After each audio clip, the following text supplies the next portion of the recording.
mobile di seen plateforme bu bees bi yëngu ci wàllu jaay diwlin ak bépp produit agricole waay jigéenu Sénégal déglu leen ma diwlin mobile am na bépp xeetu diw moo xam huile raffinée d'arachide ñu defaree ko fii ci Sénégal ci anam bu sell am na tamit huile de palme raffinée huile de tournesol huile de soja maanaam daal diwlin bu baax neex sell te njëg li xéewale lool soo ko soxlaa ñëw leen ci suñu plateforme bu bees bii di diwlin mobile kon nag yéen jigéen ñiy togg yéen ñi yor seeni restaurant yéen traiteurs yi yéen këru liggéeyukaay yiy togg soxla diwlin bu baax jënd leen seen diwlin ak diwlin mobile mën ngeen koo fayee seen compte Wave Orange Money Free Money e-money carte bancaire ou virement bancaire te li ci gën a neex nag moo di livraison bi disponible na partout au Sénégal pour plus d'informations contactez-nous au 76 241 96 80 ou au 77 651 93 34 www.diwlinmobile.com email contact@diwlinmobile.com diwlin mobile daal yombal na jëndug diwlin gu baax te wóor jaaraama plateforme diwlin mobile. asalaamaaleykum wa rahmatullah mbokk internetu Général TV nuyu nañ leen jaar leen di leen jox wàccuwaay di leen baalax te di leen baal wax acca ñëwati nañu ak yéen seen émission le débriefing la tey tombeek mardi 27 juin 2023 tombeek seen 34e numéro de la saison 2022-2023 ki leen koy présenté seen frère la Pape le général wala nga ne général bu ngaan ànd ko équipe bu Général TV bi le débriefing la nit ñi ko defee la à chaque fois première partie résultat lamb bi fi jot a jaar ci week-end bi lay doon deuxième partie ñu dugg yéen ci programme yi ñu war a dugg ci week-end bi ñëw ak week-end ba ca topp incha allahu rabbi bu ko defee avant ñuy dugg ci loolu dañuy profité ci occasion bi di ci baal wax di leen baal wax bu baax a baax ñu ngi jublu si bés bu am solo incha allah rabbi muy bésu tabaski incha allah muy fête di si ñaan suñu borom lépp luñ ci jaamu rek suñu borom nangu ko daf koy xéwale ko la tuur ko si mboolem doomu aadama yi en tout cas ñoo ngi leen ci baal wax bu baax a baax di profité ci occasion bi di leen ci baal wax di ñaan yéen ñuy seetaan ngeen jégal ñu baal ñu àq di siyaar ñëpp naan leen acca foofu la abonné di aimer di commenter di partager Général TV la ànd ko ngeen di kontaan bu baax a baax vraiment ci mbokk internet yi gis nañu Général TV moo ngi toll ci 87000 abonnés nekkul lu tuuti ñu ngi remercier ñëpp buñ ko sañoon ni ñu koy waxee à chaque fois rek dañuy jaar ci turu ku nekk kenn ku nekk dañuy jaar sa tur ak sa sant ziar la mais mënuñu ko dañuy profité di xam nga di bëggee ñëpp rek au passage di leen jox wàccuwaay bu baax a baax acca seen première partie résultat yi fi jot a jaar ci week-end bi ñu génn incha allahu rabbi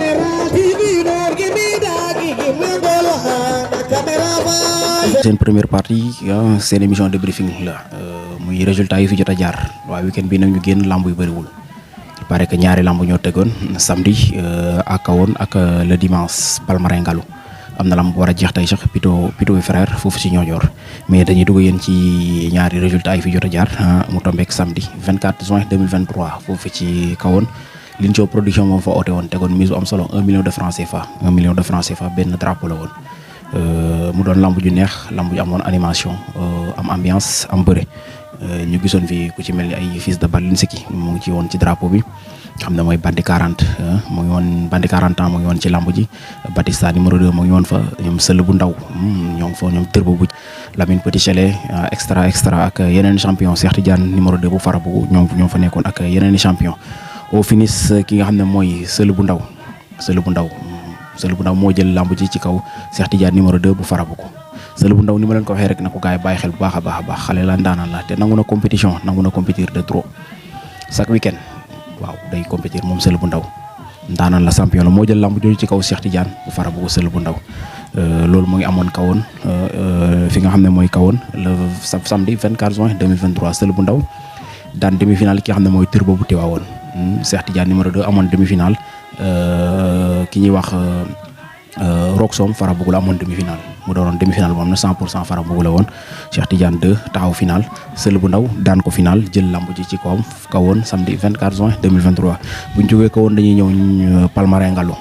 24 ak le 25 la woon waa le village de Palmarin ñoo ko oote woon foofu ci Palmarin Ngalu 24 et 25 juin 2023 mise 1 500 000 de francs CFA 500 000 poids léger la woon poids lourd 1 million de francs CFA bu ñu ñëwee ci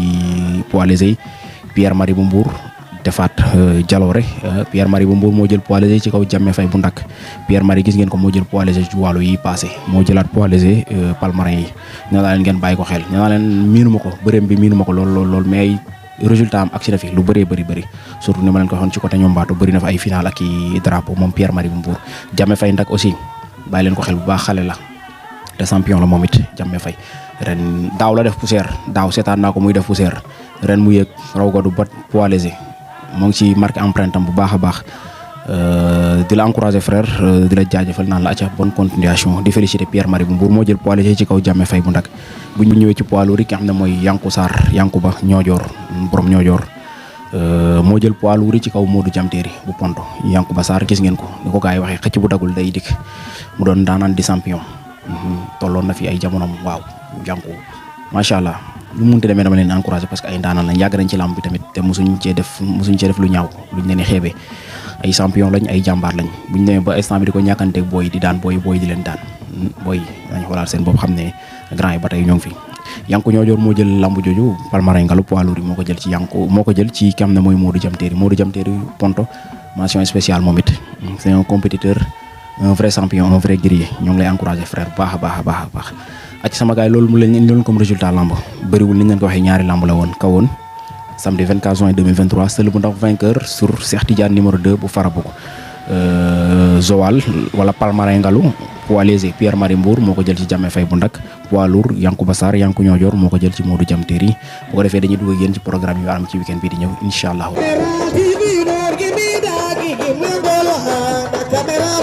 waaye rek ba tey seen deuxième partie seen émission le débriefing muy programme yu war am ci week-end bi ak week-end bi ci topp incha allahu rabbi li ñu leen ko waxee rek Ñoojoor am na lamb bu fay jeex tey Pito frère ñoo ko organisé tey la war a jeex tey tombeeg le 27 juin 2023 poids lourd benn nag la ak 50 000 francs CFA mbapat la animation bi Mbayang Loum la doon ak Babou Sène foofu ci Ñoojoor Pito et frère bu ñu jógee Ñoojoor dañuy ñëw ak yéen lendemain de la tabaski incha allahu rabbi lendemain de la tabaski Sibassor région de Kaolack la nekk moo ngi ci kaw tali bi boo ñëwee boo passé Gandiaye Sibassor nga ciy teg incha allah nga wàcc quartier bu ñuy wax Seko quartier bu ñuy wax Seko si Bayal Géddiga ñoo fa oote waa Sibassor le lendemain de la tabaski tegal leen mise bu am solo mise bu toll si 500 000 de francs CFA animation war a doon la cantatrice à la voix d'or Mbayang Loum ak Momo Ngom foofu ci Sibassor le lendemain de la tabaski mise 500 000 de francs CFA bu ñu jógee Sibassor ba tey dañuy desaat ci même zone bi rek Cakalaar tamit boo ñëwee ba Sibassor da ngay wàcc nga dem Cakalaar saret yaa ngi fa Jakarta yaa ngi fa foo laaj ci Cakalaar ñu bula fa foofu tamit le même jour lay tëgg le lendemain de la tabaski moom it mise bi 500 000 de francs CFA la 500 000 de francs CFA animation sunu yaay Fatou Ndiaye Baye Fall ak Père Babou Faye bu Ndoubor foofu ci Cakalaar union des jeunes de Cakalaar ñoo ko wote di remercier au passage sunu frère Malick Diouf di responsable politique foofu ci Cakalaar ak sunu frère Baye Mamour Dieng loolu mu nga waram Cakalaar le lendemain de la tabaski kon Sibassor Cakalaar ñoo tombé le même jour 500 000 waaw naka yi dem ku ne dàkk sa wërsëg rek bu ñu jógee foofu ba dañuy ñëw Soum production le lendemain de la tabaski foofu ci Soum place publique bu Soum à partir de 19h Soum production moo fa woote le lendemain de la tabaski tegal gars yi mise bu am solo mise bu toll ci 500 000 de francs CFA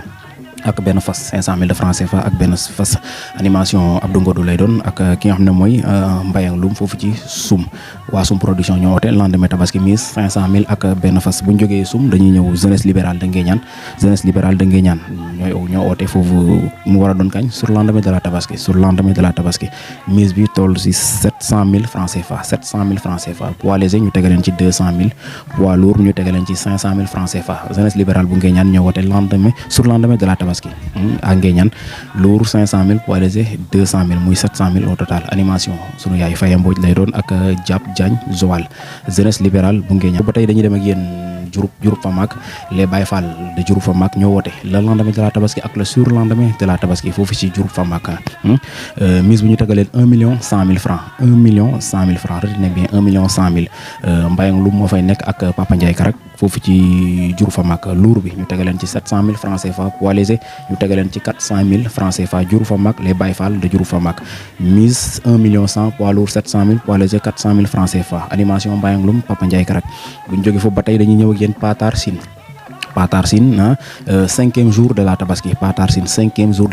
mise bi 1 million de francs CFA lay doon animation Mbayang Loum Maodo Faye Patar Sine dëkk sunu grand Cheikh Faye borom Lacrosse borom si As TV Patar Sine cinquième jour de la tabaski mise 1 million animation Mbayang Loum Maodo Faye bu ñu jógee foofu ba tey dañuy ñëw ak yéen Ngoundiane Mbourwaay Kozem bu Ngoundiane war a am foofu ci Mbourwaay à partir de 16h ñu tegaleen ci mise bu am solo loolu kañ lay doon quatrième jour de la tabaski foofu ci Ngoundiane Mbourwaay quatrième jour de la tabaski lamb ji war a démarrer à partir de 16h ñu tegaleen ci mise am solo 750 000 francs CFA 750 000 francs répartis en deux catégories poids léger ak poids lourd foofu ci Ngoundiane Mbourwaay Kozem bu Ngoundiane ñoo ko organisé 4e jour de la tabaski incha allahu rabbi. bu ñu jógee foofu ba tey dañuy ñëw ak yéen Gelor production 3e et 4e jour de la tabaski. Poids lourd ñu tegal leen ci wala mise totale 500 000 de francs CFA lañ wax 500 000 de francs CFA mise totale animation Mbayang Loum et son troupe foofu ci Gelor production ñoo ko wootee 3e et 4e jour de la tabaski.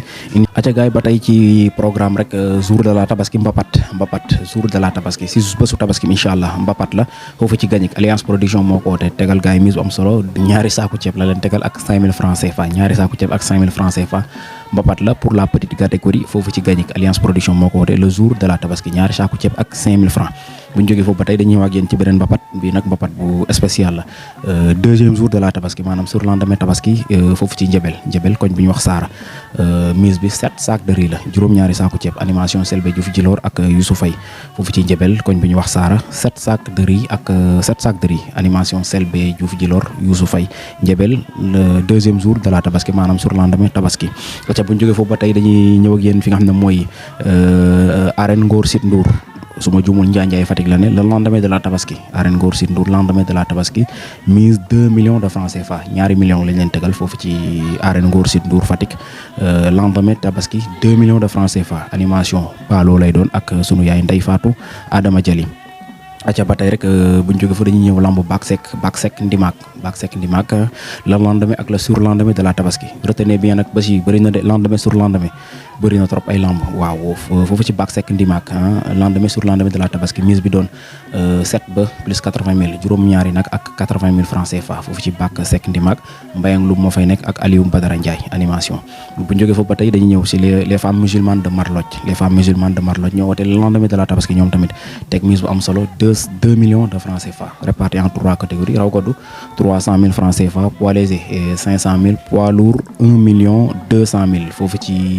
Marlodj les femmes musulmanes de Marlodj ñu woote foofu animation duukan lay doon ak sunu yaay Ndey Fatou Adama Jali bu ñu jógee foofu ba tey rek dañuy ñëw yéen sur lendemain de la tabaski Gandiaye arène municipale bu Gandiaye ASC ndox mi Gandiaye ñoo woote moom it sur lendemain de la tabaski mise bi 2 millions de francs CFA poids léger ñu tegal leen ci 700 000 francs CFA poids lourd ñu tegal leen ci 1 million 300 000 ASC ndox mi Gandiaye arène municipale bu Gandiaye le surlendemain de la tabaski buñ tabaskee ba sax ñaareelu fan ba moom it aca buñ jógee foofu ba tey dañuy ñëw ak yéen Faye Family production le 3 juillet 2023 à Kaffrine Faye Family Boy Faye borom marché central ñoo ngi koy ziar doomu ndey Modou Sarr borom marché ñooñu waa marché central la Faye Family production ñoo woote le 3 juillet 2023 foofu ci Kaffrine mise bi 500 000 la 500 000 lañ leen tegal ak benn xar laadum 500 000 ak benn xar laadum loolu boo koy xool day valeur 1 million lay doon ay quelque animation sunu yaay Fatou Ndiaye Baye Fall ak Momo Ngom Faye Family production à Kaffrine le 3 juillet 2023 di ko bëgg bu baax a baax au passage sunu grand boobu Faye Family Boy Faye borom marché central sama gars yi loolu ñu leen comme programme yi fi war a jaar ci weekend bii ñu jum ak weekend ba ca topp incha allahu rabbi ni ñu leen ko waxee bi ñuy commencé rek di profité waat ci occasion bi di leen baalu àq si tabaski bi ñu jëm di ñaan suñu borom dugal ñu si bismillahi rahmaani rahim ñu jeexal ko ci alhamdulilahi rabbil alamin yàlla nangul ñu jaamu yi lépp lu ñu ci jaamu rek suñu borom nangul ñu ko def ko ay xewal gën a tuur ko si mboolem doomu adama yi seen émission la débriefing la woon ki leen ko doon présenté seen frère la Pape le général 2 parties la woon première partie résultat yi fi jot a jaar ci weekend bi deuxième partie programme yi war am ci weekend bii di ñëw ak weekend bi ca topp incha allahu rabbi di bëgg ñëpp di siyaar ñëpp mbokk internet yëpp buñ sañoon 87 000 abonnés yëpp dañuy jaar kenn ku nekk sa tur ak sa sant mais duñ ko mën bu ko defee rek ñu nuyu ñëpp jox leen wàccuwaay baax a baax naan yow mu ñuy seetaan te mu abonel di aimer di commenter di partager ñi ci nekkan tamit waaw na woon fa woon rek yokku cere doole ñeex naan leen asalaamaaleykum wa rahmatullah ba beneen mardi incha allah ak seen beneen numéro de briefing ak seen frère Pape le général borom général TV wala nga ne général bu ngaan di bëgg ñëpp di siyaar ñëpp asalaamaaleykum wa rahmatullah